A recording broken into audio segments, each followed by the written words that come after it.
Ok, Bueno, ah, buenas tardes a todos y a todas. Estamos comenzando la presentación de lo que pasa en este país, es que el criollo no tiene embajador que lo defienda, con la participación de la edición al cuidado, como dice en la tapa, de Bebe Besuri, y su autor, Santiago Bilbao. eh, es una ausencia en este encuentro, como también otra ausencia, que es una amistad y que también nos une a varios de los que estábamos presentes, que es Miguel Murmis, ¿no? Quiero nombrar esos tres nombres, este triángulo. Y bueno, Eve va a darnos unas palabras, luego continúa Nicolás Íñigo Carrera como parte del director de esta colección junto a María Celia Cotarello, y luego nos va a brindar una lectura Ricardo Abduca. Así que, Eve, bueno, muy bien. No sé, voy a tratar de poner la cosa, ¿cómo se llama? La presentación. ¿querés que lo comparta O la yo? pone, bueno, dale, mejor, ¿no? Ahí vamos. Bueno, bueno, a ver, sí, ponelo, lo puedes poner en grande, en pantalla, ahí está, muy bien. Bueno, muy contenta de haber llegado a hacer esto. El libro y esta presentación, esta reunión, de ver a tantas caras queridas, ¿no? Eh, bueno, yo hice una breve introducción a esta reunión, más que nada al libro y al autor, a Santiago Bilbao. Eh, es realmente una vida de compromiso intelectual y político, me parece, ¿no? Eh, Antes que más nada, antes que otra cosa, me gustaría aclarar un poco este tema de Santiago Bilbao, ¿no? Pues supongo que se espera que cuente un poco sobre el autor del libro que nos convoca, ¿no?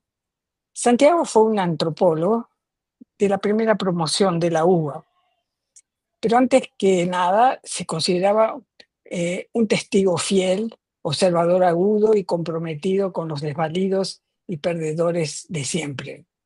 Ideológicamente, su simpatía más profunda pues, probablemente estuvo con el anarquismo, que consideraba un ideal de conducta súper disciplinado, organizado para lograr un mundo más justo y armónico. Aclaro de entrada que Santiago no era muy afecto a la vida académica, aunque respetaba a quienes consideraba practicantes honestos y capaces. En Argentina trabajó ya cobrando un sueldo como profesional de la antropología eh, en el INTA como investigador social, manteniendo siempre un espíritu crítico e independiente. Digo como antropólogo profesional porque antes y durante tuvo que hacer, durante el comienzo de la dictadura militar de no sé qué año, será el 66, tuvo que vender media Evelina, era el fantasma de Evelina y cosas por el estilo, y vendía partituras de, de conciertos en el Colón, ¿no? Eh, pero bueno, vivió y trabajó en el interior del Chaco, en Tucumán y luego en el exilio en Venezuela y Brasil. Siempre estuvo atado a un profundo amor y preocupación por la Argentina, al punto tal que, bueno, no sé si necesariamente tiene que ser así, pero Santiago era porteño, viejo, hasta la médula, ¿no? Muy liquen de caballito, como decía él, siempre habló igual.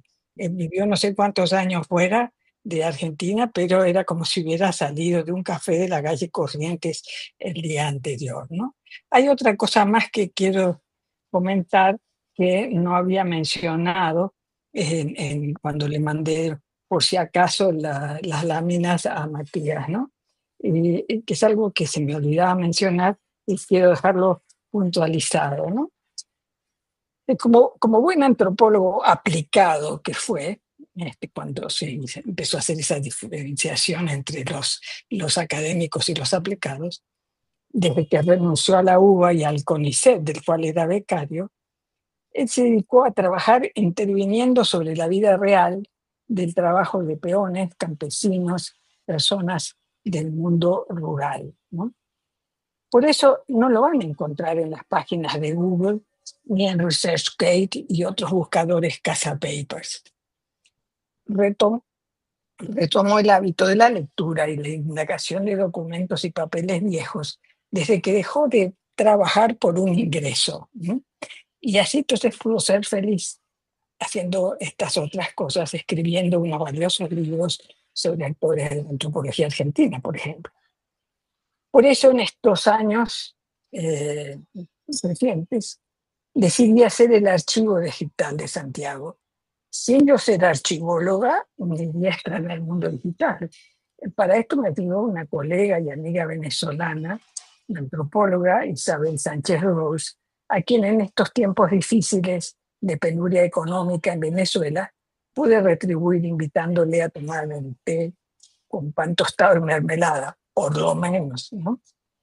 Entregué una copia del archivo al IDES, que el Instituto de Desarrollo Económico y Social, eh, de, está en custodia ahí de Rosana Guber, que ya tiene el archivo de Esther Hermite, que ella trabajó con sus colaboradores, y el mío, que se lo dejé incompleto, primitivo, como lo tenía antes de venirme para acá, y la otra copia que mandé, se la doné a la UNSAM, a la Universidad Nacional de San Martín, en custodia de Axel Lazari, para que lo aprovechen futuros estudiantes de antropología rural.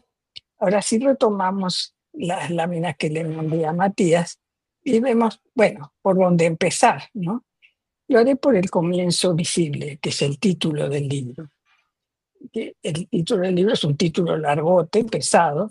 Dice, lo que pasa es que en este país el criollo no tiene embajador que lo defienda. Santiago decidió ese largo título porque le parecía que reproducía elocuentemente un comentario que había escuchado a menudo en esas regiones perdidas del Chaco en las décadas del 60 y 70 del siglo XX, aunque quienes hacían el comentario argumentaban que lo habían oído desde siempre y no sabían explicarlo, tan distantes como se sentían de embajadores, de diplomacia y todo ese mundo, ¿no? Pero ya con el título, el libro nos sitúa en un mundo muy diferente que el de los inmigrantes europeos. Son otros actores sociales con otras reglas del juego. Es acerca de su exclusión, del genocidio y de la explotación a que fueron sometidos los peones criollos e indígenas en el norte. Especialmente se ocupa de lo que pensaban y proponían las izquierdas en la Argentina sobre la situación del peón, cotejando esas ideas con la realidad que él experimentaba. Toma como fecha de inicio 1870, y eso está explicado en el libro, por ser históricamente marcante. Y si bien el texto concluye abruptamente en 1907 u 8 por ahí, eh, por razones que explicaré después y que están explicadas también en el libro, lo cierto es que Santiago, quien empezó a trabajar en esas regiones en la primera mitad de la década del 60, quedó enganchado con esa realidad hasta su muerte en el 2006. ¿No? Ahora, ¿qué temas elige? ¿Y por qué los elige? ¿No? Por supuesto, los temas son los indígenas, y los indígenas y los criollos, peones en el trabajo agrícola rural de esas regiones del norte, ¿no? Pero con respecto a los peones indígenas, me interesa mostrar cómo y cuándo empiezan a aparecer comentarios, calificaciones y propuestas de los sectores reformistas o revolucionarios, todos más o menos peleados entre sí. Trata a los socialistas, utopistas, anarquistas, sindicalistas, eh, liberales, católicos, legalistas, etcétera, etcétera. Retoma, entre otros, a Germán de Lallemand, a Adrián Patroni, a Juan B. Justo y a Nicolás Repetto. Y las cosas estaban muy mezcladas a finales del siglo XIX al referirse a campesinos, encontrándose escasa o ninguna mención concreta referida al peón, a quien se conocía como figura. Tenemos los folletos de Malateste y de otra gente sobre el campesino, ¿no? El compañero campesino de únete a nosotros, esto, aquello, pero no había una discusión de qué era ese grupo o esos grupos sociales en Argentina. El libro incluye un capítulo entero sobre la huelga de obreros cañeros en Tucumán, la primera fuera del litoral en la historia nacional. Allí se encuentra una cronología de los acontecimientos en ese periodo tan convulsionado, aprovechando los materiales del periódico tucumano El Orden, así como de órganos de difusión de los socialistas como La Vanguardia. Y me encontré con un problemita, en realidad no era un problema, pero tenía que ponerlo en alguna parte. Y no sabía si ponerlo como introducción o anexo, ¿no? Había un texto que tenía una indicación en lápiz como posible anexo, pero que estaba al frente de la carpeta con los varios capítulos propuestos. Me pareció que dado el aprecio que esas páginas demostraban por José Elías Nicholson, un inspector del trabajo del Departamento Nacional del Trabajo, que era un profesional de las ciencias sociales y que entonces estaba en la cosa pública y atendiendo a los problemas reales del trabajo, de la explotación de los obreros en estos diferentes contextos en el norte y en otras partes del país, ¿no? Entonces, eso me produjo una enorme estima. Y porque también esas páginas apostaban elementos metodológicos en cuanto al abordaje y tratamiento de la información, es que decidí ponerlo como un primer capítulo, ¿no? No sé. Y hay un diálogo que quiero resaltar y me encanta encontrarme aquí con María Rosa, y es el intercambio permanente de amistad, de afecto, de respeto mutuo que Santiago sostuvo a lo largo de esas 4 o 5 décadas casi con Miguel Núñez. Incluso me quedé con la sensación de haberle prestado a Miguel los últimos capítulos del libro un día que vino de visita a mi casa en Florida, en Vicente López, por ahí creo que por el 2020, para que él les diera otra lectura. Pero Miguel tampoco ya está con nosotros, así que eso lamentablemente se perdió. En una carta a Miguel, que incluí en la introducción, Santiago me comenta que piensa escribir sobre las cooperativas de trabajo en Tucumán, entre otras cosas, y lo cito, porque fue el único caso en que los peones salen de la exclusión y en el que se entregó tierra en propiedad a los criollos, no solo peones, sino también los pequeños agricultores. Y eso Santiago lo estaba diciendo un siglo más tarde, ¿sí? De lo que él había narrado en la situación anterior. Bueno, un último detalle ya para terminar esta breve introducción, eh, es que aquí copié un papel, no sé cómo llamarlo, flyer, folleto, no sé, que marcaba el compromiso de mandar un trabajo al CICSO en esos años, en 1974, 75, y muestra nuestro vínculo con el mismo.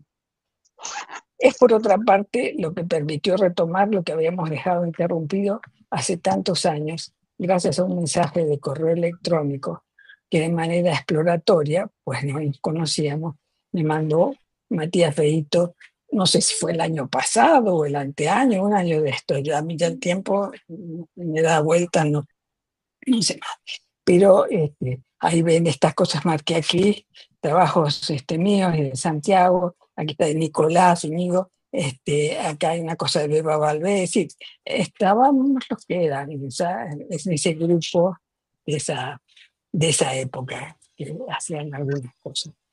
Bueno, nada más, esto es lo que les quería comentar ahora y seguimos. Ahora quiero escucharlos a ustedes. Muchas gracias. Oh, Muchas gracias, Eve. presentación, perdón.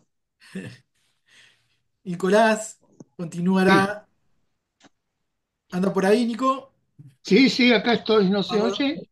Bueno, Nicolás Íñigo Carrera, historiador, miembro fundador de PIMSA y codirector junto a María Celia Cotarello de la colección Pasado y Presente de la clase obrera en Argentina, donde este es el último ejemplar publicado y podrán encontrar muchos más que ahora Nicolás nos va a comentar.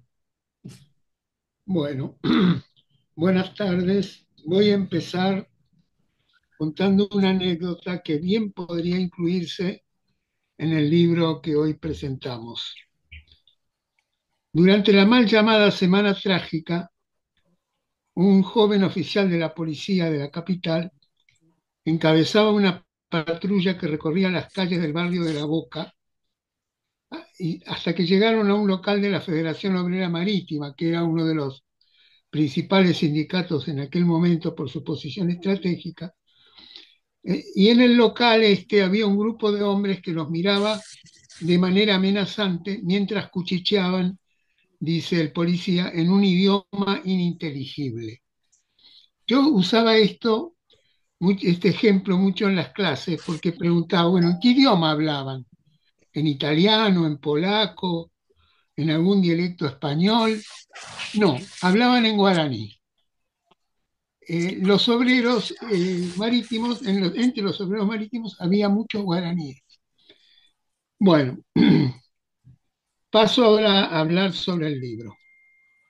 Creo que Ricardo va a hablar específicamente sobre el contenido del libro, así que yo más bien me voy a referir a la colección, esta que se llama Pasado y Presente de la clase obrera argentina, que dirigimos junto con María Celia Cotarello.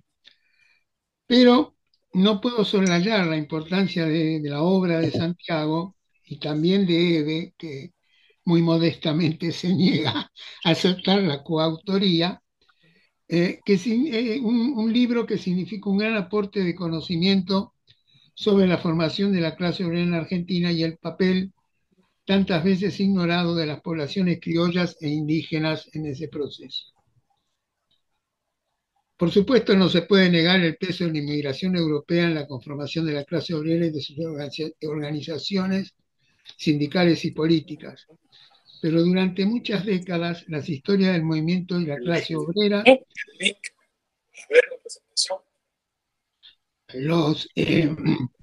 las historias del movimiento y la clase obrera se limitaron a ese contingente inmigratorio y a su experiencia europea sin registrar la existencia de la masa de trabajadores indígenas y criollos. Esta mirada parcelada se multiplicó en tres direcciones. Los mismos y dirigentes obreros ¿Dónde de las está? historias clásicas sobre el movimiento obrero, que provenían de las capas más acomodadas e instruidas de la clase obrera, la alimentaron desde sus historias personales, ya que ellos mismos y la mayoría de los dirigentes tenían ese origen. En segundo lugar, hay que recordar que desde las clases dominantes, atribuirle al movimiento obrero un origen foráneo fue una forma de descalificarlo. Eran esos extranjeros indeseables quienes generaban, introducían envidias e intrigas que fomentaban el caos, mientras los humildes peones criollos trabajaban en una relación paternal con sus empleadores. Y hay una tercera vertiente que me parece explica o tiene que ver con esta ausencia de criollos e indígenas en las historias del movimiento obrero, eh, que fue por parte de los profesionales de las ciencias sociales. Acá yo había puesto los historiadores, pero me parece que es más amplio. Lo que alimentó esta mirada parcial fue que se limitaron a observar el ámbito de las relaciones institucionalizadas y no lo que ocurría fuera del sistema institucional. Eso es muy claro para la década del 30, donde se plantea el movimiento obrero en la primera mitad de la década prácticamente no hizo nada, y sí, no hizo nada en las instituciones, pero en la calle pasaba de todo, protagonizado justamente por los obreros. Bueno, justamente en el libro de Santiago se rompe con esa mirada y observa a los trabajadores no solo en su relación con la producción y las relaciones establecidas en ese ámbito, sino también en sus luchas. Eve ha contado en parte las vicisitudes de este libro que Santiago dejó inconcluso y que ella completó. Esto pone en contexto las condiciones en que fue escrito este libro, las interrupciones, la pérdida de material, etc. No son casuales esas vicisitudes que tuvo que pasar a lo largo de alrededor de 50 años para finalmente ser publicado eh, tal como aparece en el mismo libro, testimoniado en el prefacio de Eve. Teniendo en cuenta estas vicisitudes, esto ya lo digo como director de la colección, junto con María Celia, hemos revisado hasta donde nos fue posible el texto, las citas documentales y corregido algunos errores de transcripción o de tipeado. Pero ahora quiero referirme específicamente a la colección de la que este libro forma parte. Fue una valiosísima iniciativa de la editorial Grupo Editor Universitario, en realidad en la persona de Héctor Recalde, que nos permitió convocar a especialistas en distintos aspectos del pasado y el presente de la clase obrera en Argentina y continuar nuestra batalla con quienes niegan la existencia o la importancia de la clase obrera en su última versión, reemplazada por los nuevos movimientos sociales, según dicen. Cosa que hemos tratado muchas veces de mostrar que es falso. Eh, es, eh, es curioso, a partir de los años 80, los historiadores académicos más reconocidos negaban la existencia de la clase obrera hasta 1945. Y los sociólogos negaban la existencia de la clase obrera de 1970 en adelante. Con lo cual, Argentina era un país capitalista rarísimo, donde no había clase obrera, o en todo caso era irrelevante. Bueno, esta colección entonces es una forma, un medio para continuar nuestra batalla con quienes niegan la importancia o incluso la existencia de la clase obrera. Llevamos editados 19 títulos sobre aspectos diversos de la génesis, formación y desarrollo de la clase obrera. Por ejemplo, historias de luchas y organizaciones desarrolladas a lo largo del siglo XX, tanto en el pasado como por ejemplo la historia social y política de la Unión Ferroviaria 1930-1943, el Partido Socialista y el Movimiento Obrero en los 30, la Fora Anarquista en Buenos Aires 1930-1943, como también en la historia más reciente, la CGT clasista de Salta, el movimiento obrero en el tercer gobierno peronista en 73 al 76, una biografía de Agustín Tosco, Sindicalismo y Revolución, tanto en Buenos Aires como en el interior del país, la historia de la clase obrera en Santa Cruz, el movimiento obrero en Rosario en 1870-1915, movimiento obrero y educación 1910-1945, también sobre sus condiciones de vida a lo largo de su historia, el techo 1870-2020, No sabía, pero bueno. y hoy luchas sindicales por la salud en el trabajo, sobre su situación actual en su inserción en la actividad productiva, los que sobran para el capital, o en su organización, los trabajadores de Aluar 1974-2021, o las transformaciones en la conciencia obrera, un trabajo sobre la UOM de Tandil, y esperamos publicar como mínimo 3 títulos más este año. Aprovecho la oportunidad para invitar a quienes quieran escribir.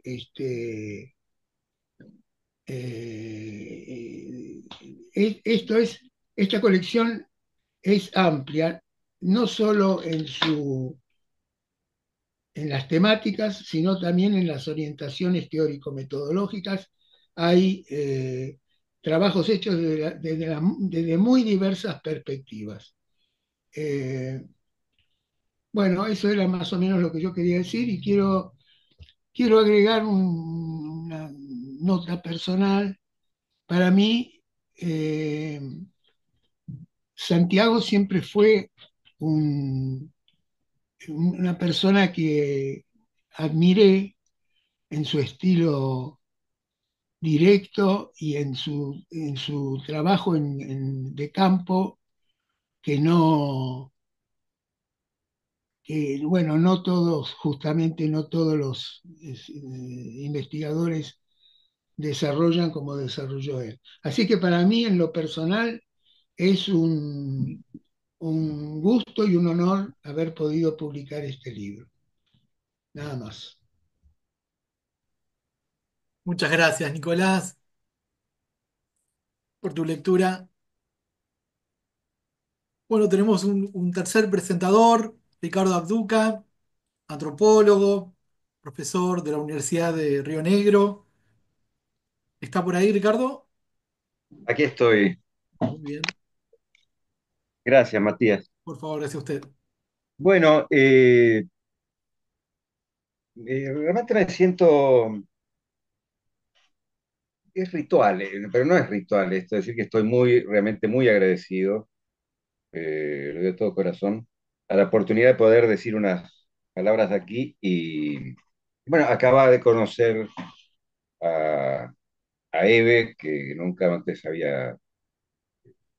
nunca había conocía para nada en lo personal. Con Santiago tuve un brevísimo diálogo en el año 86 en el Congreso de Antropología Social, que le acabo de volver eh, de entrar por primera vez a Argentina después del exilio, que continuó en cierto sentido, porque nunca volvió a trabajar físicamente aquí. Eh, pero además, bueno, muy agradecido por el poder encontrarme con un montón de caminos intelectuales y políticos representados en personas que están aquí presentes. Por empezar, Nicolás, a quien considero un maestro, y no porque haya hecho cursos o tesis con él, sino porque lo que he aprendido es que lo conocí hace muchos años en Jujuy, por su actitud y su coherencia como investigador.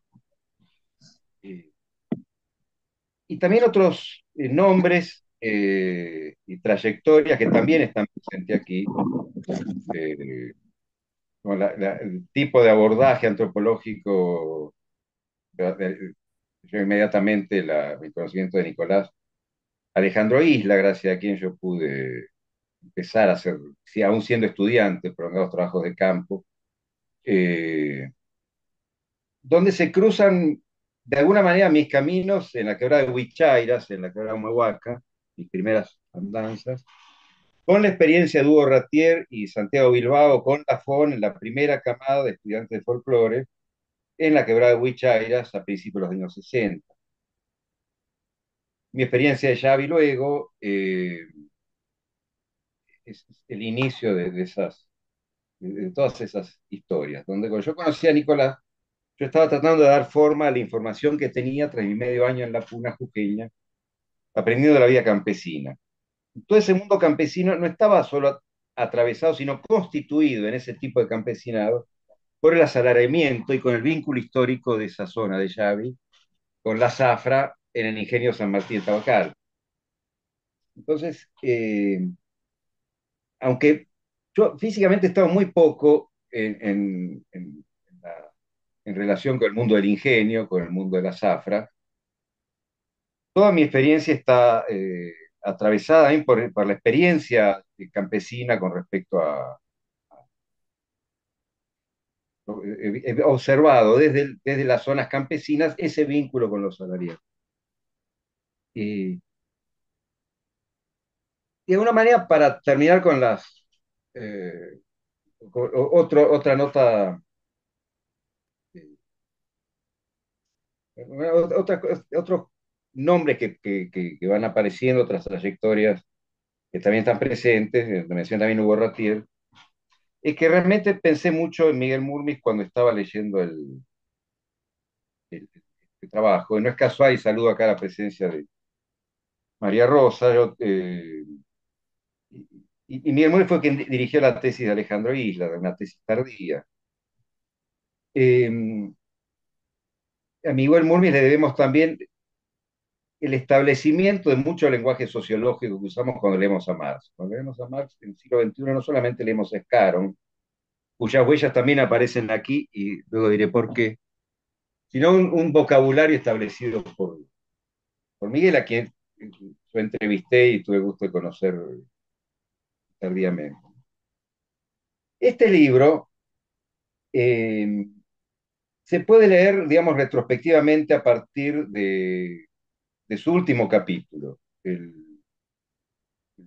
Este libro tiene de alguna manera en toda su escritura, eh, puede empezarse de ese capítulo que está escrito, realmente es una coautoría, yo creo, de Besuri y Santiago Bilbao. Pero en particular este capítulo tiene las marcas y las cicatrices de la situación en que se escribió. Eh, todo el libro quedó como suspendido, no abandonado ni perdido, pero sí suspendido. El autor cae preso, las páginas finales de ese texto, escrito en 74, 75, de alguna manera se perdieron. Pero esto está, digo, suspendido, no abandonado ni perdido. Creo que tanto el autor como la coautora han vuelto sobre estos eventos de escritura y de investigación. Entonces, es un trabajo obstinado, un trabajo curativo, un trabajo de duelo, un trabajo de elaboración de ese núcleo doloroso, ocurrido para los autores, para Tucumán, para todo el país y para la región, en esos años de mediados de los 70 que inician, yo creo, nuestro presente, las raíces de nuestro presente actual. A partir de ese onceno capítulo, que es la huelga tucumana de 1904, eh, dispara una serie de problemas que hacen que este trabajo no sea ni perdido ni interrumpido, sino un trabajo retomado con una serie de puntas en muchas direcciones que el autor va retomando sucesivamente a lo largo de una reescritura de distintas etapas, pero donde se verifica un trabajo hasta los últimos años, por la bibliografía. Eh, los primeros años de este siglo XXI, el autor está trabajando en todas estas cuestiones disparadas por lo que aparece en el último capítulo, que es esa huelga tucumana, esa huelga criolla inmigrante en 1904. La introducción acertadamente encuentra un hecho anecdótico, esas cosas que yo llamo un abrojo, es decir, una pequeña cosa pero con puntas en muchas direcciones. Un hecho sintomático, un hecho rico, que se lee en sus vinculaciones diversas, teóricamente trabajadas. Cuando la antropología consiste y es por eso que es un libro antropológico y un histórico. La antropología consiste en tomar ciertas anécdotas y leerlas teóricamente. Si no hay una lectura teórica, no es ciencia, pero si no hay esos hechos concretos, vividos, relación directa con interlocutores, no sería antropología, sería otra cosa. La cuestión está en el título. Es decir, el autor no es alguien que solamente lee documentos, sino que los lee de una experiencia vivida como etnógrafo en Santiago del Estero, en el Chaco, en Buenos Aires incluso, investigó el carnaval porteño, y en Tucumán. Es decir, de esa experiencia concreta el autor lee los documentos. Puede decirse trabajo de una historia si no fuese que se trata de una cosa mucho más reciente y contemporánea, ¿no? Entonces, a partir de este núcleo, esta lectura sintomática de estas anécdotas recogidas en el Chaco, años 60, lo que pasa en este país es que el criollo no tiene embajador que lo defienda. El autor va hilvanando esto en diversos hilos que aparecen en los distintos capítulos que preceden al último capítulo de la huelga de 1904. El problema que aparece entonces, ¿qué es esto del criollo, del embajador, de los, que es lo que sí tienen y no el criollo, los inmigrantes extranjeros? ¿Qué le pasa con el indígena? Todo esto me parece que puede, en parte, comentarse en lo que Walsh llamaba la segmentación étnica de los mercados de trabajo, ¿no? Que todo el mundo del noroeste y del Chaco es un caso de manual de todas estas cosas. El trabajo de los guaraníes en una época del año en los ingenios, en otra época del año en la gente de la Puna. Antes de la gente de la Puna venían los indígenas chaqueños, tobas o wichís. Bueno, todo eso. Ahora, ¿por qué y cómo todo esto toma forma en este país? Todo este tema de criollos y, y no criollos en Argentina, me parece que remite a un problema que de alguna manera lo veía en la época en que Hugo Ratí está escribiendo El Cabecita Negra, o en la época que Santiago Bilbao está estudiando Copo y Alberdi en Santiago del Estero, y esos años, en la antropología, eh, está el libro de Darcy Ribeiro, Las Américas y la Civilización. Hay pueblos testimonio, hay pueblos nuevos, hay pueblos trasplantados. Es una idea de tratar de ver cómo es esta cosa, no saliendo del grupo étnico y viendo cómo lo étnico y lo nacional se están cruzando en América Latina grande. Yo creo que este problema puede darse explicitado con más precisión, eh, y en relación a la teoría de las formaciones sociales y los modos de producción, eh, en una obra que sin relación directa a Ralph Ribeiro para nada, Ciro Cardoso y Héctor Pérez Brignoli dan un panorama de la constitución económica de América Latina a partir de vías de transición al capitalismo, de vías de constitución y modo de producción capitalista. Hay zonas en donde lo constitutivo es la abolición de la esclavitud, Brasil, Cuba. Hay zonas donde lo constitutivo es los sistemas de hacienda y en formas de plantación o cosas así. Eh, Acá entran, hay países donde predominan unos u otros, pero también hay que ver regiones. Eh, Hacienda ya ha habido, que yo estudié, y, con los ingenieros azucareros sería un caso de esto. Y estos autores, la colonización de áreas vacías. ¿Qué quiere decir vacías? Donde institucional, ideológicamente se decreta que estas zonas están vacías. La conquista del desierto es, bueno, se declara que eso es un desierto, que el Chaco es un desierto, que allí no vive gente, o la gente que allí vive, que no se ignora que vive allí gente, pero que no son del todo gente, no son del todo humanos. Entonces puede ser la Patagonia, puede ser el Chaco, puede ser Cisjordania, son países donde no están habitados por gente que es del todo gente. Entonces es una ocupación de áreas vacías.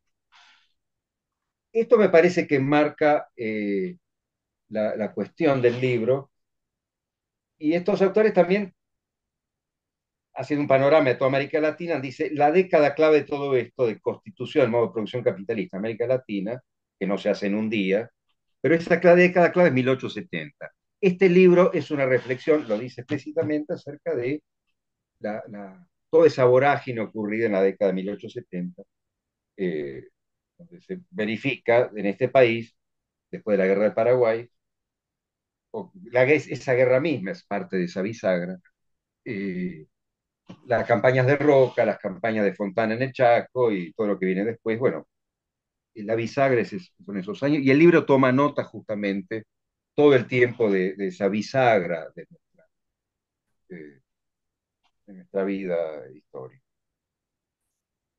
El capítulo 1 empieza sobre el estudio sobre Nicholson, inspector laboral del Departamento Nacional del Trabajo. Es una fuente que él rescata cuando no era tan conocida. Eh, yo leía a Nicholson porque lo acababa de publicar la Universidad de Jujuy, que es un esfuerzo de Marcelo Lagos de publicar varias horas de Nicholson sobre los ingenios, sobre el Chaco. Eh, ahí es una lectura de Nicholson que él ya a principios del año 2000 está tomando nota de las relecturas de Nicholson y de nuevas lecturas en clave de observación participante, que es un fenómeno típico de expansión de la mirada antropológica en todas direcciones, a partir de la palabra comodín de observación participante. Yo creo que no todo es observación participante y además que es una expresión muy poco definida, que se usa un poco para todo. Pero bueno, es un observador directo, Nick. Luego hay otras observaciones en informes Elstrand sobre el Chaco, donde aparecen personajes. El autor lo relaciona con el trampero, el trapper de Estados Unidos. Podríamos mencionar a Martín Fierro. El informe Selstrand habla de los isleros y gente peligrosa que son tan temibles como los indígenas. Me refiero al Martín Fierro que con Cruz se va al otro lado de la frontera. Justamente estas tierras vacías, que no están vacías, en donde la gente que estaba siendo perseguida por vago y mal entretenido podía irse a otro tipo de tierra y convivir con gente indígena en otro lado. Esta zona de frontier, en donde la población todavía tiene estas tierras en donde volver a rehacer otra vida. Otra línea otra dirección a donde va el libro, es sobre un título que se plantea una pregunta. Bueno, ¿con la República estamos mejor o peor? Es decir, ¿qué pasó con eh, después de la independencia? Es decir, ¿qué nos pasó como país? Estos burgueses criollos aliados a los ingleses. Todo el mundo mejoró su situación, algunos que la empeoraron. Pero esta gran pregunta, y se plantea para México, para otros países, como se plantea un interrogante, para luego pasar a completamente otro tema, que está en ese mismo capítulo, que es un movimiento mesiánico, puede decirse,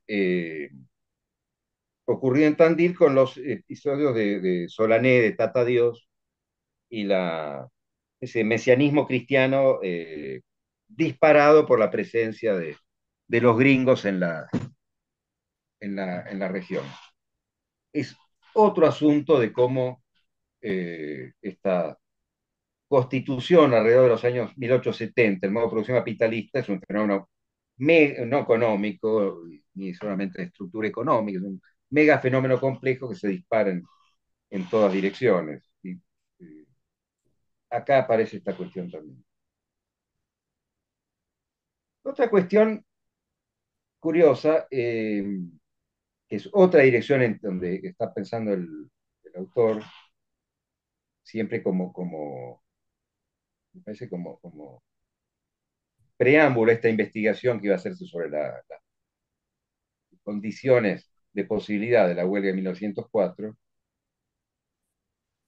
y como parte del problema que ocupa los capítulos prácticamente del tercero al décimo, que es un interrogante sobre la cuestión agraria, un pensamiento socialista y anarquista argentino, o también puede decirse liberal, como el informe Vialemacé, que es fundamental en toda la cuestión. Me parece un capítulo sobre las utopías por utopías puede decirse comunas rurales establecidas en algunos lugares como experimentos, eh, no utopías escritas, sino experimentos comunitarios rurales realizados por utopistas, el medio rural latinoamericano a principios de siglo. Y es curioso porque de estas experiencias hay unas cuantas, son poco conocidas. Ricardo Piglia solía mencionar una, eh, está Macedonio Fernández y la familia Molina y Bedi, y no sé quién más, en Paraguay, eh, que se proyectó, no sé si llegó a cabo. Hay mucha justamente literatura sobre eso, mencioné a Macedonio Fernández. Otra experiencia utópica, que de socialista y anarquista no tiene nada, una utopía germánica, antisemita y aria, elaborada por un tal Forster, también en Paraguay. eh, Llevó mucha gente y hizo toda una iniciativa que tienen tierras en Paraguay. Eh, Forster, que era un antisemita y germanista furibundo, se deprimió porque la cosa no funcionaba y quizá lo único que hacía llevar adelante de eso eran la gente guaraní. Se deprimió y se suicida. Este Forster es el cuñado de Friedrich Nietzsche. Cuando Nietzsche enloquece, su hermana estaba en el Paraguay en ese experimento utópico, que no fracasó del todo porque hubo germanistas que supieron lidiarla y salir adelante y la colonia prosperó y se llama Nueva Germania. En la siguiente generación así nació Stroessner en Paraguay. Otro experimento, yo había mencionado curiosamente a Pedro Escaro, traductor de Grundrisse y El Capital junto con Murmi. Eh, es muy distinto.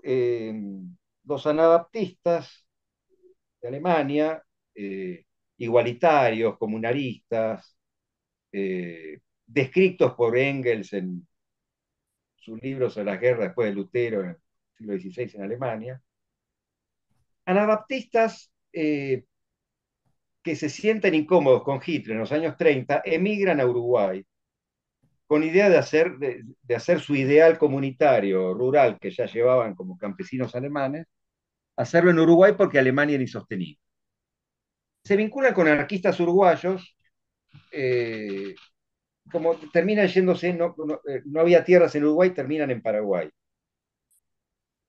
El anarquista uruguayo Scaron se vincula con ellos y ahí es donde Scaron aprende alemán. Si Bulmis aprendió alemán con un maestro de él que había sido expulsado de los colegios alemanes por no ser nazi, Scaron aprendió en esa comuna paraguaya el idioma alemán. Es una digresión de todo este tema, pero forma parte de las inquietudes de Santiago Bilbao, que dedica un capítulo exploratorio a esta clase de pensamiento agrario y prácticas agrarias, lo que se llama la cuestión agraria eh, en Argentina. Esta cuestión agraria que está trabajada en los capítulos siguientes, ¿qué piensa Abel Alemán? ¿Qué piensa Juan B. Justo? ¿Qué piensa Repeto? ¿Qué piensan los anarquistas? Como, bueno, como precondiciones de toda esa, esa lectura sintomática donde a partir de la huelga de 1904, Santiago y Eve, bueno, van pensando en distintas direcciones sobre cómo entender esos, esos fenómenos. Eh, para terminar, eh, justamente en esta lectura que no es una lectura histórica rigurosa, con mucha atención sobre filológica, sobre las fuentes, sobre los detalles, sobre las ediciones. Es un trabajo histórico riguroso.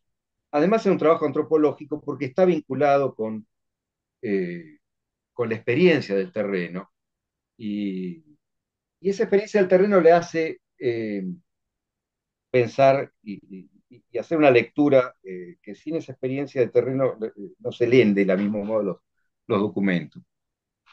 Nicolás también tiene experiencia etnográfica, siempre lo marcó su experiencia etnográfica chaqueña de los años 70, eh, y eso se ve también aquí, esta observación de los pasajeros, ¿qué quiere decir inmigrante o extranjero? Los pasajeros de primera clase en los censos argentinos no son considerados inmigrantes. Este es un detalle anecdótico importante acerca de, bueno, qué quieren, y tienen ideológicamente la gente en la cabeza, los actores de toda esta época. ¿Qué piensan las maestras santiagueñas que dicen a Santiago, no diga que su apellido es Bilbao, hay que decir Bilbado, porque yo estoy tratando que chicos santiagueños pronuncien la D en el participio y todo eso? ¿Qué hay en todo esto? Eh, por último, también pensando en unas observaciones que hace Nicolás acerca de lo criollo, lo indígena, los inmigrantes y lo extranjero, eh, creo que de alguna manera la clase trabajadora siempre es extranjera en todo lugar. En, en Colombia, en Bogotá, de las clases dominantes consideran que llaman a Venezuela un país de costeños, hablan parecido a Barranquilla, y que Ecuador es un país de pastuzos. Eh, Argentina es simétrico, pero inverso. A ningún porteño se podría decir que Paraguay es un país de correntinos, pero sí decir, en cambio, que Corrientes es más o menos como Paraguay, o que Jujuy es como Bolivia, o que las villas están llenas de extranjeros, porque Argentina extranjeriza las provincias limítrofes y extranjeriza a su clase obrera. Esa palabra sobredeterminada, los negros, indica muchísimas cosas, y es fundamental como es la racialización de las clases sociales en Argentina. Pero esta extranjerización puede verse hasta quizás etimológicamente en sus orígenes más remotos. La etimología sirve, creo, no para plantear respuestas del tipo, "No, el verdadero origen de la palabra es tal cosa", no, porque el latín, tal otra, no, pero plantearnos interrogantes como las palabras van usándose en el tiempo. Hay especialistas, al parecer, que han sugerido que la palabra proletario, que siempre desde los mismos antiguos latinos, no sabe de dónde viene esta palabra, tiene que ver con prole y por qué. Eh, Hay una conjetura de los latinistas contemporáneos que dicen que puede ser quizás no proletarius, sino protelarius, que quiere decir extranjero. Esos son los orígenes más remotos. Yendo para otro lado, pueden verse otra anécdota de Jaureche, donde leyendo a Borges, leyendo El guerrero y la cautiva de Borges, sale con experiencias, igual que Borges, acerca de sus ancestros en los fortines, en la zona de Junín o de Lincoln, donde termina pensando de los Jaureche acerca de la existencia de indos rubios, acerca de esos cruces de personas en la frontera pampeana, y acerca de dirigentes de ladrilleros, al parecer ranqueles, de ancestros ranqueles, también rubios, que Jaureche había conocido en los años 40 o 50. Sí está en un comentario eh, de Jaureche a Borges. ¿No? En fin, son muchos los hilos que aquí se cruzan. Y menciono nada más que algunas de las tantas vueltas tantas puntas de lectura que me manifiesta este libro. Creo que este libro no es un libro inconcluso, no es un libro que se haya perdido, aunque se hayan perdido algunas páginas. Creo que si quienes, de alguna manera, todo el libro finaliza cuando tiene lectoras y lectores, y, y creo que esta reconstrucción de esa experiencia de los 70, de esas investigaciones de los 70, y esa reescritura posterior en, en todos los capítulos que preceden y constituyen a ese marco, a la huelga de 1904. Creo que realmente este libro ha llegado a destino y muestra de un montón de facetas la seriedad y la complejidad y el sentido de complejidad de las cosas que tuvo el autor y la coautora al, al hacer toda esta, no una, sino una serie amplia y polifacética de investigaciones. Muchas gracias. Muchas gracias, Ricardo, por tu lectura. Sigamos con esta voluntad reconstructiva que nos plantean esta lectura. Abierto el micrófono, si alguien quiere reflexionar, saludar, proponer lecturas, por favor. O Eve misma, si querés eh, replantear algunas cuestiones. Tenemos más de 81 participantes, hubo 85 en algún momento, somos muchísimos, así que contentos también por la convocatoria eh, que reúne Santiago Bilbao y Eve. Por favor, abran el micrófono si alguien quiere compartir algunas palabras. ¿Puedo? Por favor, Carlos, un gusto, Sí. muchas gracias. Bueno, voy a ser muy breve, ¿no? Simplemente, nuevamente, un abrazo, un saludo a Eve. La verdad que fue una enorme alegría ver el libro. Es decir, es un esfuerzo enorme, un esfuerzo muy querido. Me gustó mucho eso que decís, libro como concebido por Santiago, y realmente es así.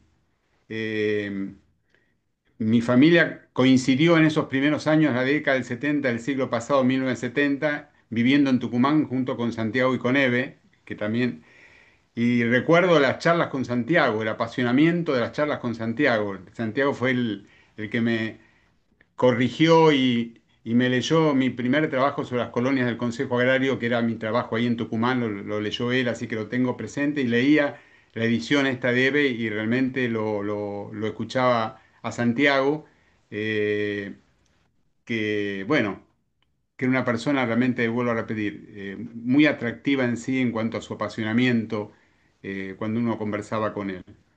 Eh, Me interesó muchísimo eso que decís, Eve, de que había una idea de Santiago de escribir tres libros, de los cuales dos, uno sería la cooperativa de trabajo de Campo de Herrera y otro las cooperativas de trabajo en Tucumán en general. Yo creo que si tenés ahí perdido en otra valija o en otra caja eh, algunos escritos de Santiago sobre eso y podés hacer este esfuerzo enorme que hiciste con este libro, sería fantástico, sería un aporte enorme, digamos, porque fueron años sumamente intensos los que se vivieron en la cooperativa de ahí de Tucumán, de los campos del Ingenio Bellavista. Así que bueno, nada más que esto, el libro creo que además hace un aporte enorme justamente por tratar de los trabajadores criollos e indígenas que no se encuentra frecuentemente este tema. Así que bueno, eso, simplemente eso, mi reconocimiento a todo este esfuerzo y una alegría sentir que ese libro es como si fuera escrito también por Santiago, ¿no? Muchas gracias, Carlos. Había levantado la mano Jorge Morandi, luego Eve.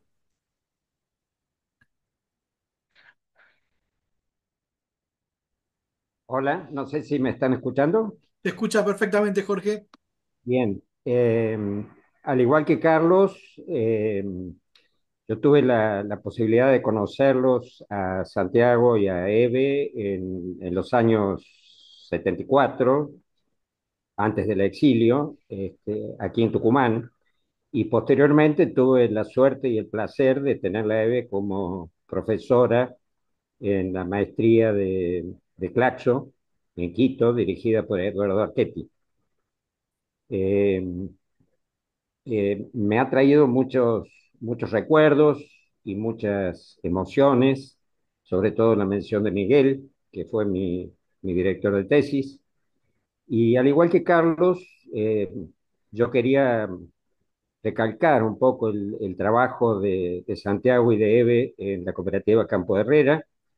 Yo tuve la posibilidad de trabajar en INTA durante 25 años, justamente en la estación experimental de Fomayac, donde de alguna manera continuamos trabajando con la cooperativa Campo Herrera en un montón de iniciativas relacionadas principalmente con la diversificación productiva de la cooperativa.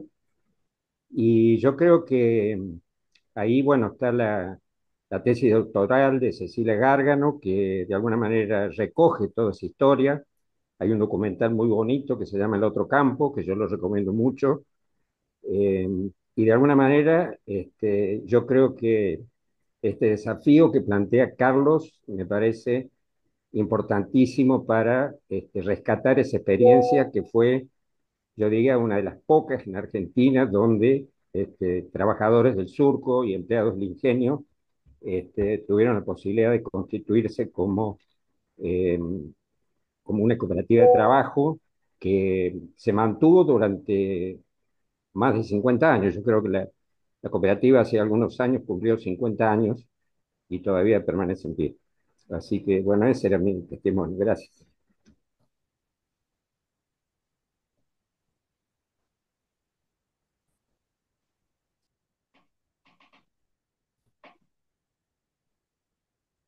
Bueno, no sé si puedo ahora participar yo, Por favor, Eve, sí, sí. porque mucho gusto verte tantos años, hace tantos años, ¿no? Te veo la frente, porque tengo otras imágenes ahí, está bien, ahí estamos.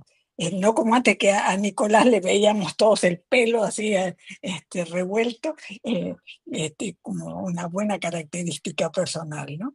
Mira, yo quería nomás comentar eh, un par de anécdotas por cosas que tanto Ricardo como Carlos dijeron, y quisiera, eh, en ese punto quisiera corregirlo, porque eh, poco, ambos están hablando como que yo fui coautora, y yo cuidé muy bien con Nicolás y con María Celia de que haga eso claro. El autor era Santiago, es un trabajo típico de Santiago, es una reflexión profunda de Santiago. Estuvo pensando 50 años sobre eso. No voy a atribuirme yo la coautoría de la cosa. Yo acompañé, ayudé a hacerlo visible a esta altura del partido, porque si no, se hubiera perdido esa caja vieja con papeles, como todo lo nuestro, cuando los viejos nos vamos, los hijos tienen que hacer espacio y entonces tiran toda la basura, ¿no? Bueno, pero fíjate que no es la primera vez que pasa.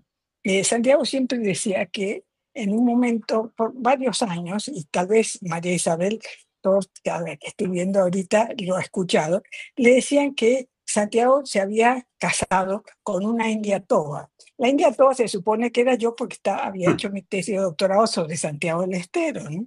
Bueno, entonces, por un lado, era o que se había casado con una india toba, o si no, cuando escribe ya los libros, cuando decidió no salir más de nuestra casa en Caracas, y escribió dos libros preciosos, uno sobre Metro y otro sobre Lehmann-Nietzsche, eh, todo el mundo decía, bueno, no todo el mundo, pero hubo gente y colegas, antropólogos, compañeros de Santiago, bueno, gente que algunos me conocían, otros no, pero que decían, ah, no, eso no lo escribió Santiago, eso lo hizo porque se lo hizo Ereguesuri. Pero eso está mal, no es la intención ni de Ricardo ni de Carlos hoy, pero es Santiago Bilbao, el que tuvo esa obsesión toda la vida, no solo con Argentina, sino con lo que es el peón criollo, el peón de campo, el indígena, que fue tan explotado y que sigue explotado en tantas regiones del país, ¿no? Lo que yo he hecho es tratar de acompañar en todo eso. Y con el otro comentario de Carlos, que sí, tú sabes que hay material y que ahora siendo ¿cómo se llama? El archivo digital de Santiago, bueno, ¿qué hago? ¿Lo dejo eso ahí o no lo dejo ahí? Al final no sé qué es lo que hice, creo que no lo dejé, pero lo tengo yo todavía, porque pensé que ese era material no publicado y no faltan mucha gente que dice, bueno, mira, yo tenía un compañero en Oxford que vino un día diciendo, vea, me conseguí un capítulo para la tesis. El tipo se había robado una tesis de otro compañero.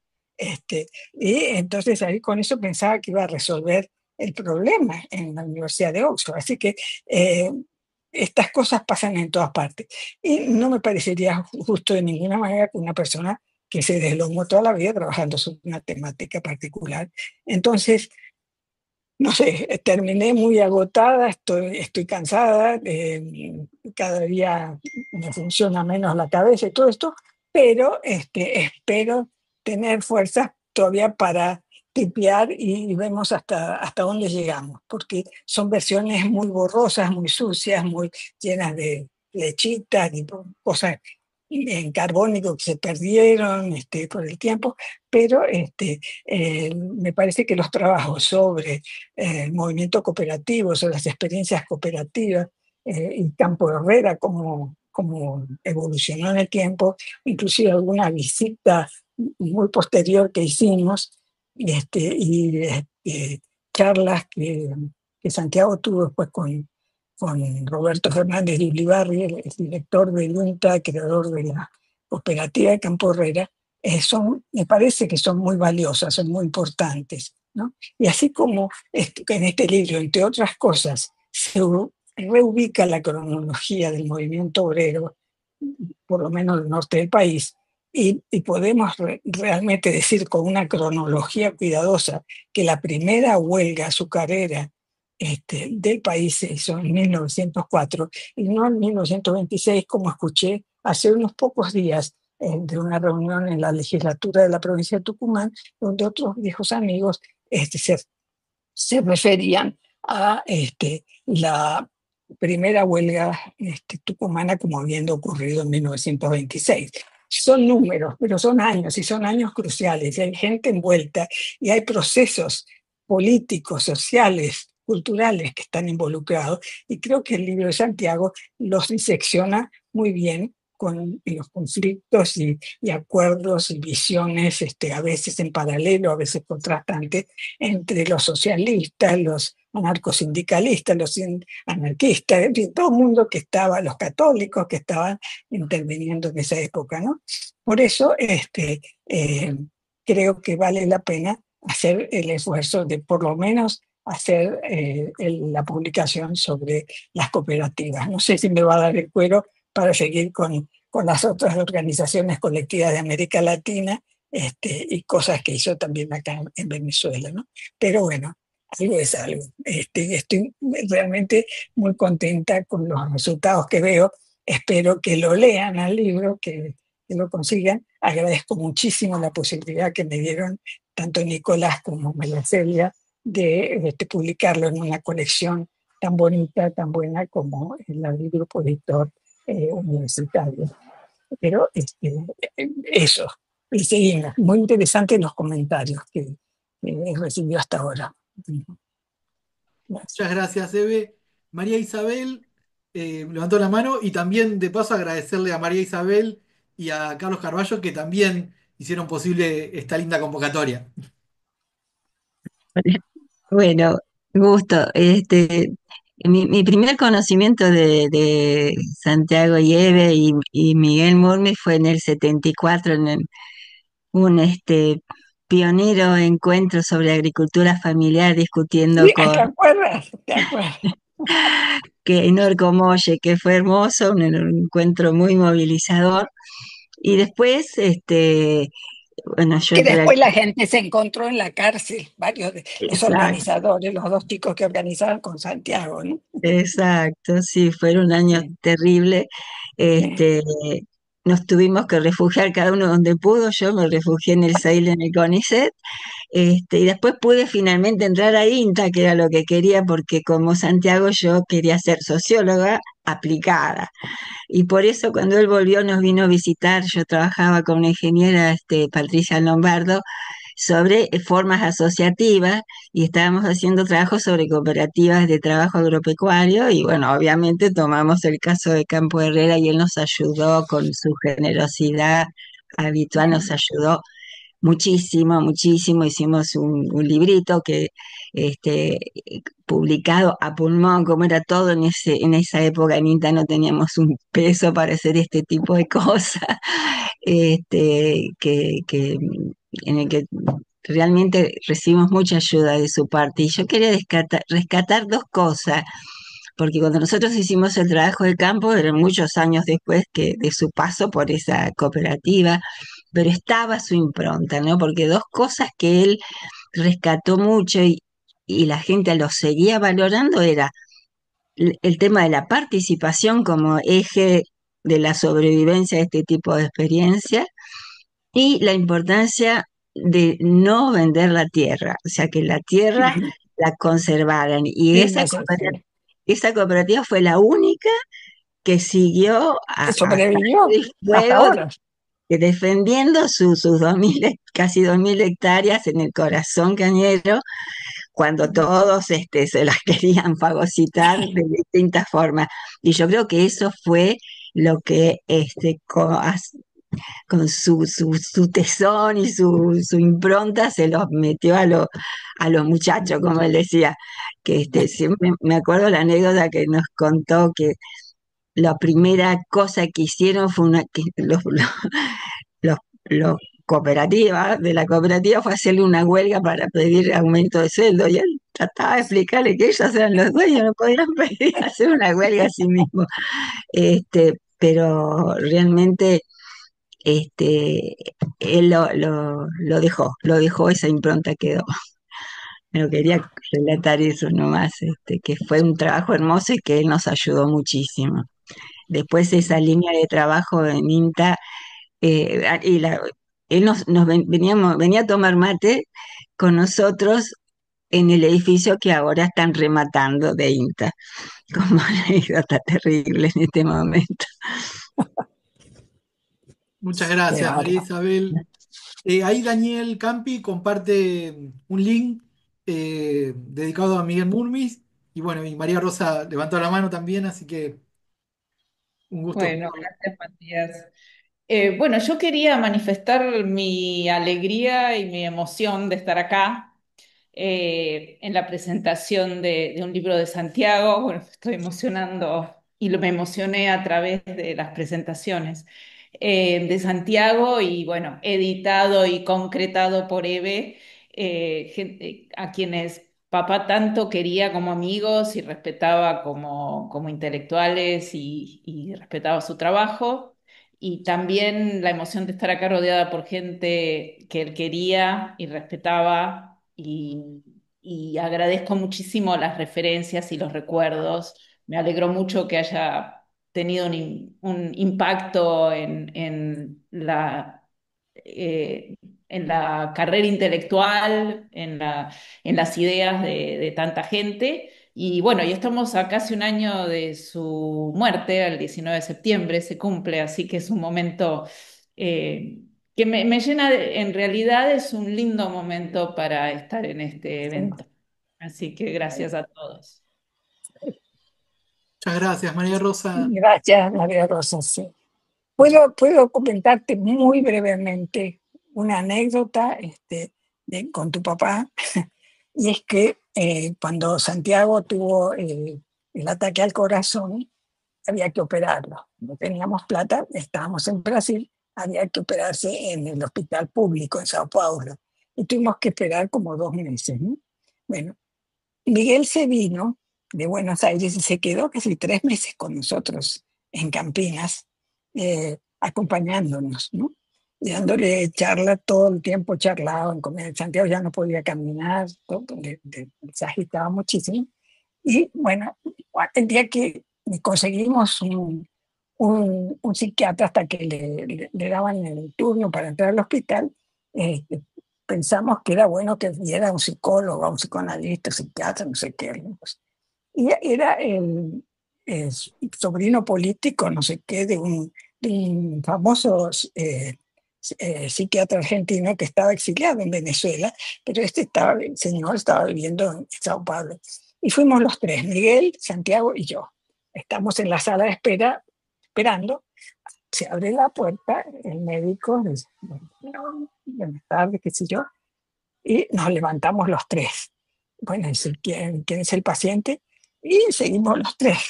Y dice, bueno, los tres, bueno, pasen los tres, ¿no? Entonces entramos los tres al consultorio y la cita fue así, fue muy cómico, porque también fue una manera de bajarle la presión a Santiago, pero ahí él decía alguna cosa y o Miguel o yo le decíamos, no, Santiago, no es así, no fue así, fue tal cosa, fue tal otra, estás exagerando, ¿no? Bueno, se volvió loco, pero se rompió el hielo y aceptó conversar por teléfono después con el psicoanalista que no iba a podernos atender porque el tipo estaba en Sao Paulo y nosotros en Campinas, ¿no? Pero esa amistad profunda con Miguel fue algo que compartimos con mucha alegría todo el tiempo. Estuvimos juntos, Definitivamente, ¿no? sí, papá los adoraba a ustedes y consideraba a Santiago un amigo del corazón, ¿Eh? absolutamente. Sí, así es, así es. Bueno, gracias por estar aquí y estar aquí hoy todos juntos. Muchas gracias. María Celia había levantado la mano y ya que estamos dándole tarea a Eve, digo, las actas del seminario de explotación agrícola de septiembre del 74 hay que reunirlas también algún día. Bueno, ¿sabes que hice un informecito cortito para David y Goliat de De Claxo? Claxo, sí, sí, sí. Sí, ese está, Está. eso es lo que quedó publicado. Pero yo perdí todo, yo no tengo nada, no tengo un papel ahora de nada, porque en la biblioteca mía, yo estaba en el hospital y se desbandó. Una parte fue a parar a la UNSAM y otra parte fue a parar a la, ¿cómo se llama? Una universidad privada, no me acuerdo cómo se llama. Y si quedó o no quedó, no lo sé, no tengo más ni un papel, pero sí, habría que reconstruirlo, porque fue una reunión muy interesante. Fue la última reunión y ahí se desbarajustó todo, ¿no? Discúlpame, Pero Eve, sí, creo que sí. tengo material sobre ese encuentro. Ay, qué bueno. Alguna de las ponencias presentadas, tengo idea y es posible que haya algo más. Me fijo y te aviso. Fantástico. Yo he Bueno. logrado reunir algunos otros trabajos también, así que tal vez entre todos podemos, Bueno, entre todos podemos hacer una cosa sí, colectiva. 5 o 6 laburos tenemos, me parece. María Celia, Bárbaro. por favor. Y- Bueno, hola, hola a todos. Mira, básicamente lo que quiero es agradecer, ¿no? En primer lugar a Eve por por haber aceptado la invitación, que me acuerdo lo contento que estaba Nicolás cuando obtuvo respuesta, porque realmente creo que se tomó un trabajo muy importante y, eh, y el trabajo de Santiago prestigia nuestra colección, así que realmente agradezco muchísimo. Em, Cuando leíamos el trabajo con Nicolás decíamos, qué aire setentista que tiene, ¿no? Pero como algo positivo, justamente. Y después, bueno, pensando, bueno, pero ¿qué es lo que le da este aire setentista?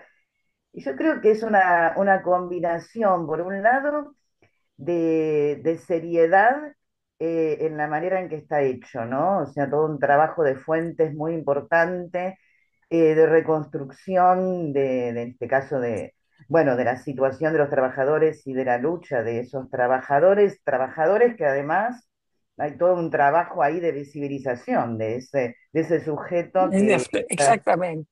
tan ninguneado, claro, tal cual. Así que, bueno, fundamental esa cuestión, hecho con mucha seriedad, pero a la vez con pasión, ¿no? Hay una pasión que se nota en la escritura que está buenísimo y que hay que recuperar, ¿no? Porque ahí está ahora muy de moda hacer trabajos profesionales, académicos, asépticos, Y justamente yo creo que la pasión no va reñida con la seriedad académica, sino que Exactamente. van de la mano.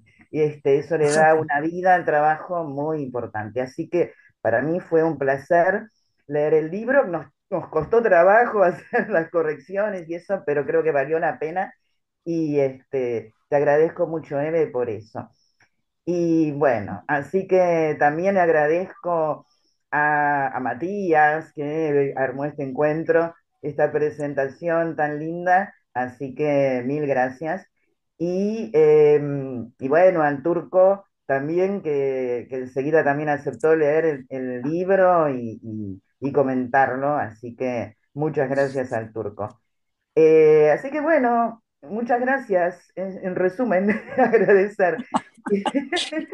Y bueno, y también al editor, ¿no? De esta colección que está haciendo una patriada, ¿no? Porque realmente proponer una colección así no lo hace por cuestiones económicas, sino porque también tiene esa pasión de la militancia. Así que bueno, me alegra mucho y reitero lo que dijo Nicolás también, invitamos a todos aquellos que trabajen en la clase obrera, en el pasado y presente de la clase obrera, a publicar.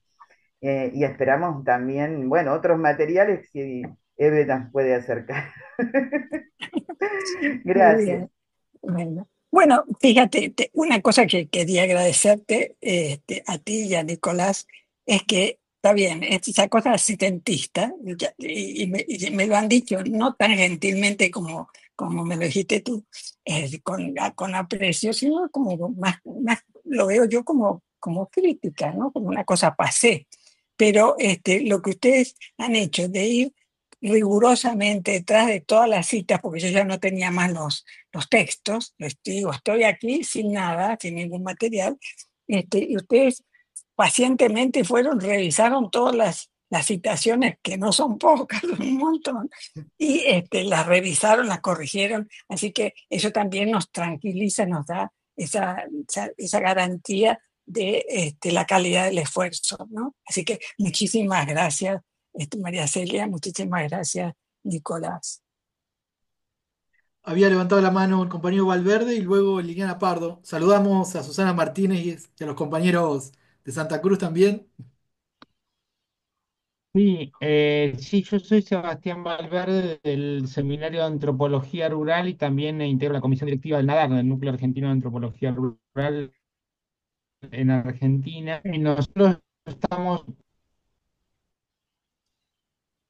dando material también por el tema de que presenta los distintos antecedentes en la década del 60 y 70 y están los autores que han sido absolutamente pioneros, ¿no? Caso de Santiago, caso de Eve y otros autores más, ¿no es cierto? Entonces, bueno, invitarles que próximamente queremos hacer una presentación de este material que es mucho más estilo difusión, como se hacen ahora, más pensado para las redes, es otro tipo de concepto, pero sabemos que esto también es muy importante para la lectura en las nuevas generaciones, en les estudiantes también, y también que eso permite ser el anclaje para difundir distintos libros. Así que bueno, aprovechar que hay tantos presentes vinculados con el tema, como para comentarles que esto lo vamos a hacer próximamente y que ya estamos en conversación, justamente porque el primer antecedente que ponemos, también por una cuestión temporal, es el de Santiago, ¿no? Y también, bueno, está Eve, Arqueti Stoller, Ermite y Carlos Serrán, Hugo Ratier, y estamos agregando más autores. Comentar eso, desde el Seminario de Antropología Rural y desde el NADAR, Núcleo Argentino de Antropología Rural, que fundó Ratier.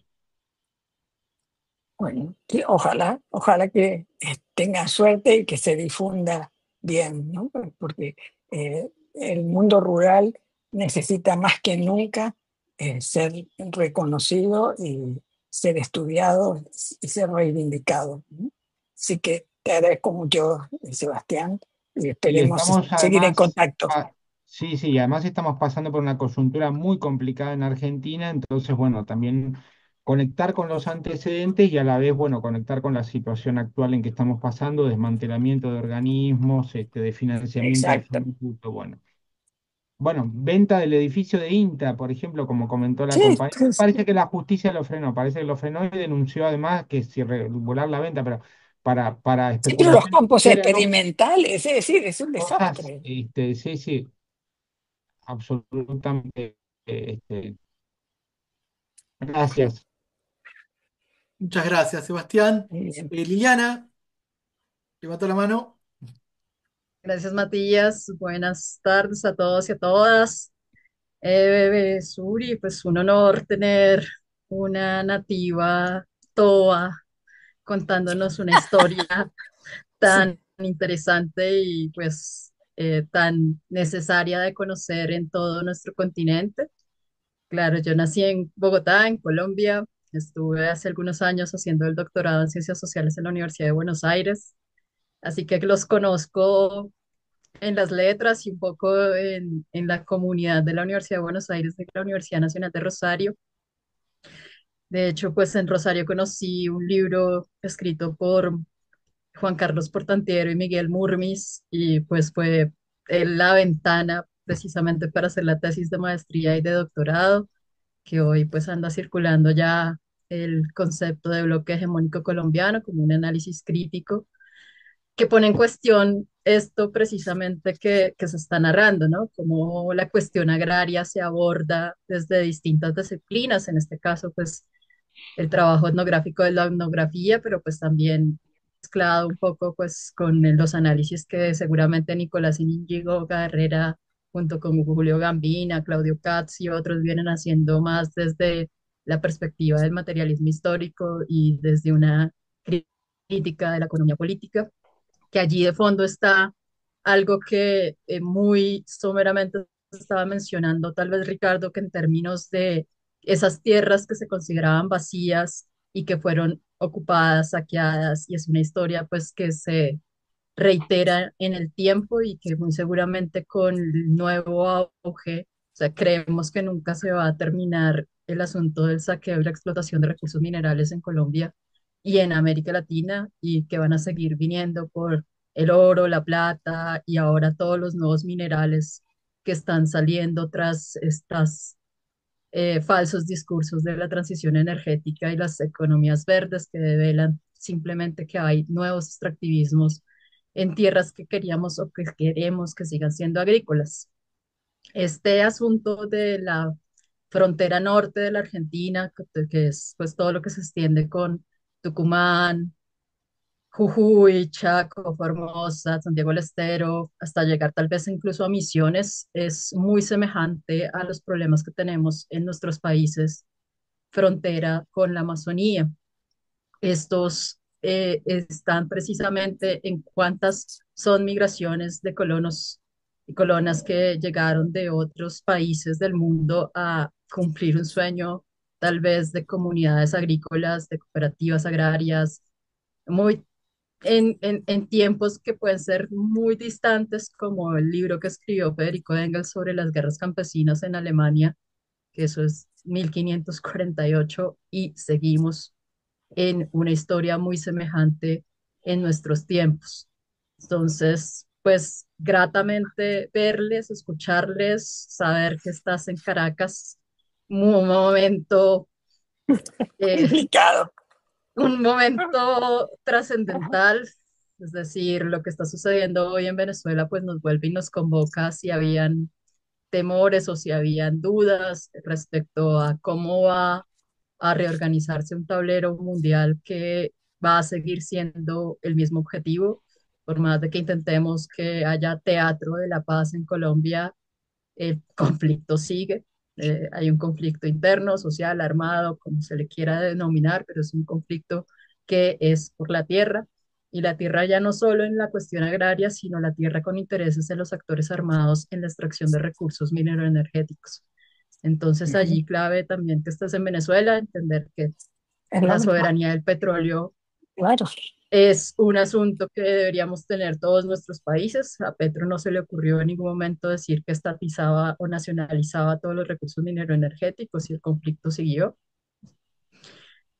Chávez y pues ahora Nicolás Maduro siguen defendiendo la soberanía energética venezolana en términos de soberanía del petróleo y sabemos muy bien que es eso lo que con mayor énfasis están buscando desde Estados Unidos, ese control muy seguramente además porque también la Shell salió de Colombia y seguramente desde otros lugares también están buscando el petróleo que en este momento pues ya no pueden estar explotando en el departamento del Meta.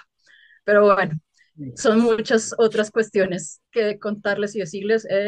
Íñigo, Nicolás y a todos los que hablaron, gracias por abrir estos espacios. A Guido, que pues nos compartió en el chat de debates rurales, donde seguiremos teniendo el debate del concepto que si es una economía rural o si son cuestiones agrarias las que tenemos que seguir discutiendo. Muchas gracias. Muchas gracias, Liliana. Muchas Bueno, gracias, muchas gracias. Yo, como no soy vaquiano en estos instrumentos, no sé cómo se levanta la mano, así que hablo directamente.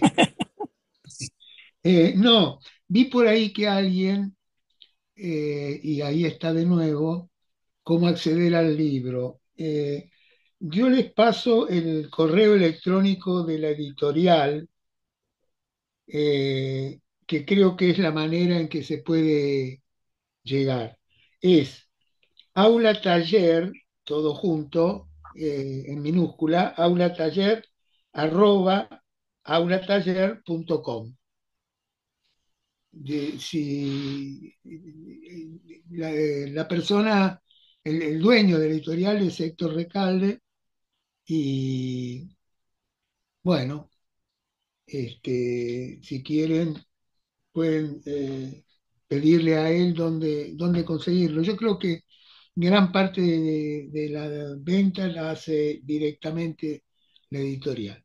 Este, Quiero agregar dos palabras, porque yo me concentré un poco en la colección y en el libro, pero todos los recuerdos y referencias a Santiago y a Miguel eh, me inclinan a decir algo al respecto.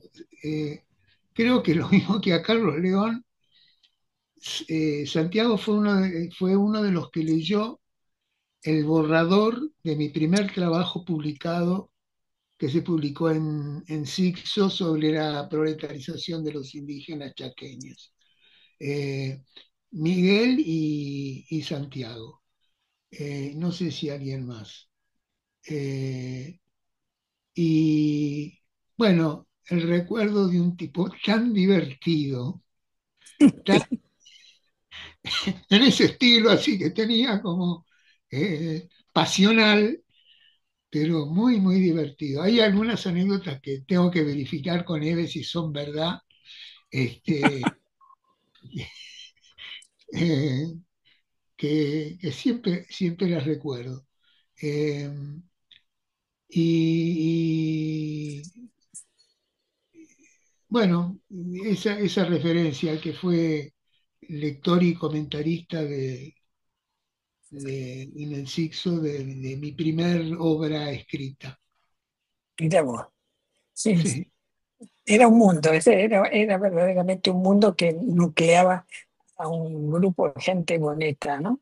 Linda gente, sí. con ganas. Te digo, cuando uno piensa quiénes estaban ahí, sobre todo a finales de los 60, eh, es increíble, porque después han sido trayectorias de una relevancia, y ya en ese momento lo tenían. Yo me acuerdo que había un seminario que se hacía los sábados a la tarde, que yo iba y estaba deslumbrado.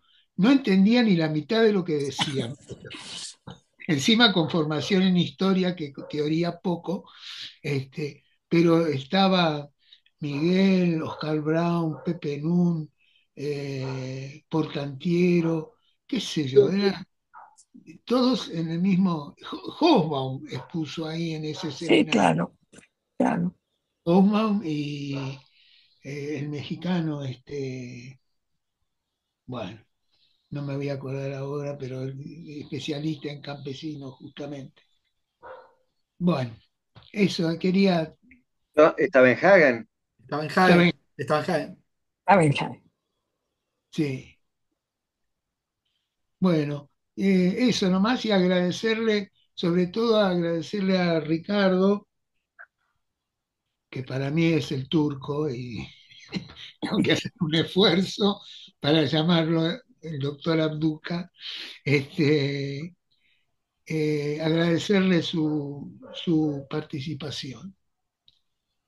Bueno, yo de mi parte nada más. Bueno, yo Muchas soy gracias. el agradecido y además esto de las segmentaciones étnicas y todo eso me toca a mí también en muchas maneras. Una de las cosas que me hizo pensar el libro y en relación con Tucumán es la leva, por ejemplo, la leva militar, que es una de las cosas que aparece a lo largo de todo el libro.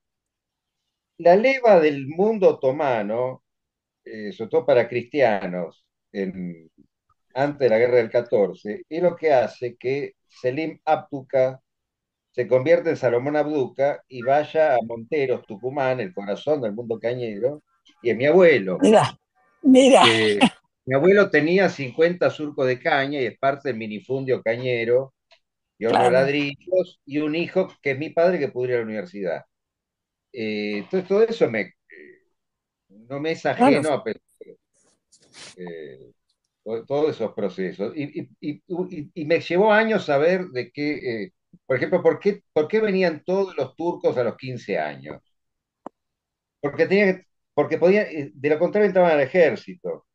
Y estos, que son las guerras balcánicas, antes de la guerra del 14, bueno, y, y silencios enormes, que ahí uno tiene que ir reconstruyendo eh, de cómo fueron las cosas que todavía no se conoce bien. Así que sí, son muchas cosas. Bueno, gracias a todos. Buenísimo, buenísimo. Bueno, vamos a ir cerrando, si te parece, Eve, con unas palabras finales tuyas. También quiero decir algunas cosas del chat, que acá mandan saludos de Carlos Aragón, enorme gustazo, agradecido, de la Cátedra de Sociología Agraria de la UNT y de INTA FAMAILLAM. También Fernando Beichel de CONICET. Muchas gracias, Eve, por este hermoso encuentro. También te mandan saludos de Santiago del Estero, Mauricio Suárez. Bueno, y muchas gracias a todos. También a Pia Girotti, de Nodal, que nos acompañan. Carlos Carballo, agradecerle otra vez la convocatoria, que dio una mano enorme. Y Eve, el cierre tuyo. No, yo esperaba que lo hicieras vos, Matías, te toca. No, yo he disfrutado muchísimo realmente, porque bueno, a uno le vuelven a dar ganas, ya no hay fuerza, pero me dan ganas, ¿no? De seguir entonces indagando, reescribiendo esos textos de Santiago y otras cosas más que tienen que ver con esos viejos tiempos de Tucumán, de Santiago del Estero, del Chaco, qué sé yo. Entonces, nada, me encantó encontrar a viejos y nuevos conocidos. Esto que saluda ahora una persona que es alguien que está ahorita en la cátedra, que era mi cátedra de Sociología Rural en la Facultad de Tucumán, creo, ¿no?